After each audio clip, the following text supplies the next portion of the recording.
I know we're a little late. I apologize. Today got ahead of me, but we are here to talk about day 2 of According to Seth's 31 Days of Halloween, which, if you have the list, you know you probably should have watched it, the original, and the new remakes, Chapter 1 and 2 today, if you had the time. If not, there's always tomorrow. You don't have to follow this list exactly to a T. As long as you're watching a horror movie, that's all that matters, because this is October, it is spooky season, and that's it's spooky season. You gotta do it.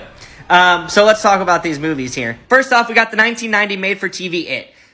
In all honesty, I think this version of Pennywise is far more terrifying than the one we got in the remakes. And so much so that it scarred kids for life, including my younger brother, which I always loved horror growing up, and my younger brother wanted to get into it too, and so I had him watch it. I'm sorry, Justin.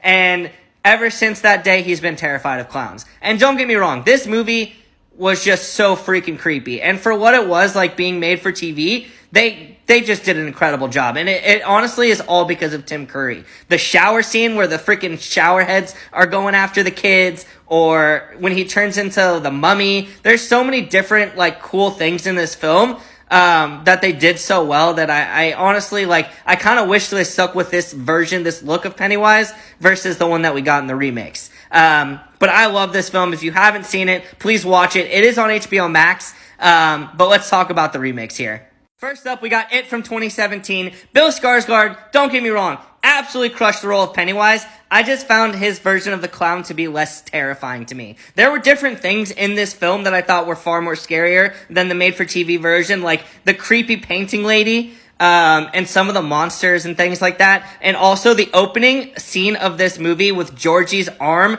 and, like, him talking to Pennywise in the sewer. Utterly terrifying. Just so freaking creepy. And I really love what they did with the story because we dove more into it, more so than the made-for-TV, which is more about the scares and less of the story. But let's talk about Chapter 2. Next up, we got It Chapter 2. The opening of this movie was absolutely brutal and just so creepy. What I liked about this one is we got that full time jump, and it made it more of like a cohesive story, more so than the made-for-TV version. And the acting from the adults, I mean, you could not go wrong. You got Jessica Chastain, freaking Bill Hader, James McAvoy, the list goes on, and they were all fantastic. The Chinese restaurant dinner scene was exactly how I pictured it from reading the book, but 10 times creepier and scarier. I thought this was just such a good wrap-up. They dove more into the story of it. The ending was really great. We got to see more of the deadlights. All in all, the remakes were great. They weren't that scary, but if you want a good story, please watch these, because it's definitely worth a watch.